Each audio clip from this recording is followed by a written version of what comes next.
solid and steadfast, but also fragile and vulnerable.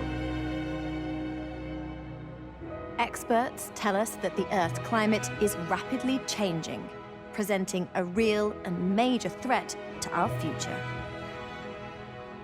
But the causes and effects can be hard to comprehend. Introducing Climate Station. See for yourself how much the climate has changed over the last century. Discover what is causing these changes and the effects they're having on the natural world. Find out what the world could be like in the future if we tackle climate change quickly, and what could happen if we don't. We cannot solve a problem without first understanding it. So, let's begin our journey of exploration. Welcome to Climate Station.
You are about to see how the weather affects our planet over a complete year.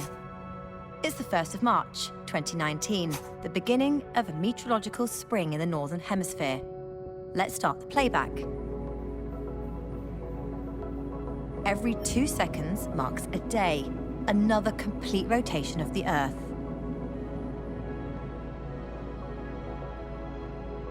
At this time of year, tropical cyclones form in the southwest Indian Ocean.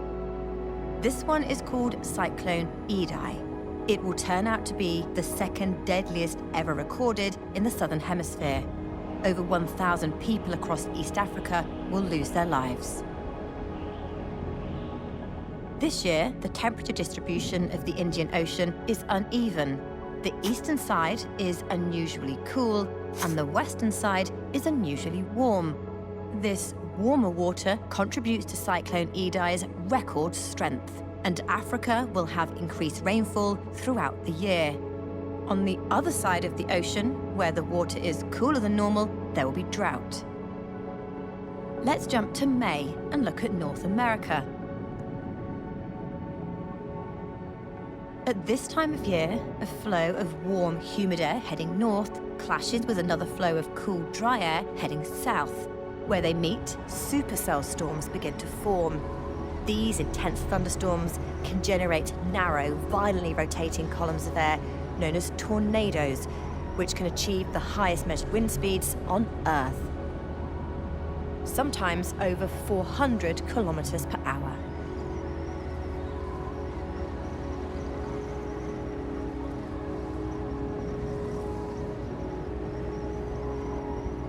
Further north, you can just see the smoke from huge wildfires in Alberta, Canada. Dry, windy conditions are helping them to spread to a much larger area than normal. As the year advances, the point where the sun is directly overhead at midday has been shifting northwards due to the tilt of the planet. It has reached its northernmost position at the Tropic of Cancer. On that imaginary line lies India, and the direct sunlight is contributing to an intense heat wave there. But it's not just near the equator that's affected by high temperatures. Near the Arctic, it is much warmer than usual, and in Siberia, an area the size of Belgium is on fire. Europe is now experiencing a heatwave as well, and hundreds of people will succumb to the record high temperatures in the next few days. The European heatwave in 2022 will be the deadliest weather event worldwide that year. Meanwhile, back in India, monsoon rains arrive. They form every year when a difference in heating over land and ocean causes a change in the wind direction.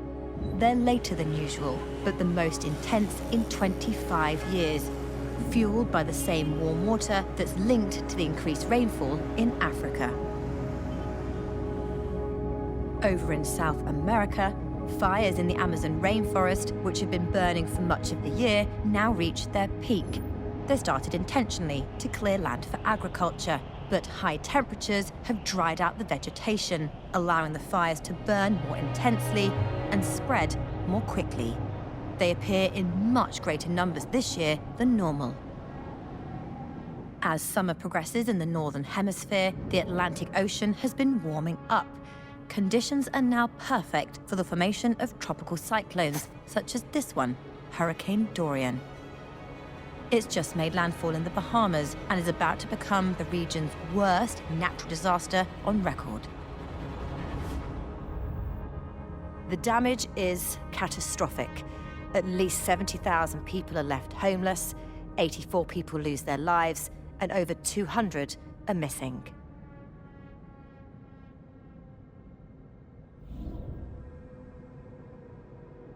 Dorian begins to fade and tracks up the coast of the eastern United States.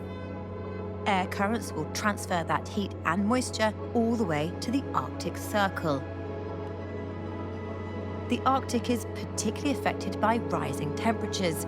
On this day, the amount of Arctic sea ice is the second lowest since satellite records began in the 1970s. Back in the Atlantic Ocean, not all hurricanes head towards North America.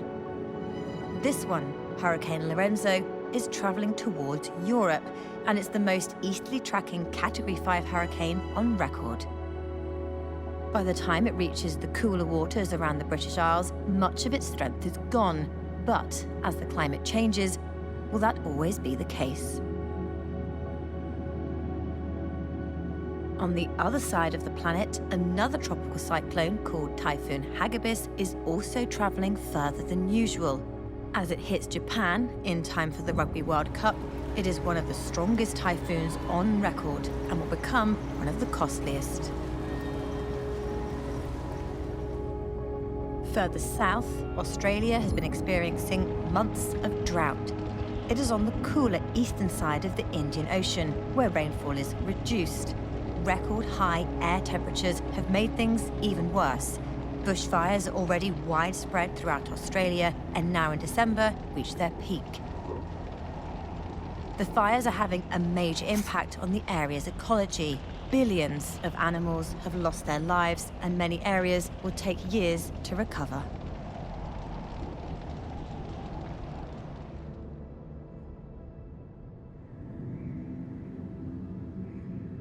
Today, on the other side of the world, a Boeing 747 makes a record-breaking transatlantic flight, New York to London, in just 4 hours, 56 minutes.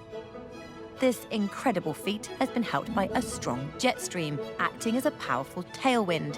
This high-level current of air is far stronger than usual and is also sending a conveyor belt of storms towards Europe.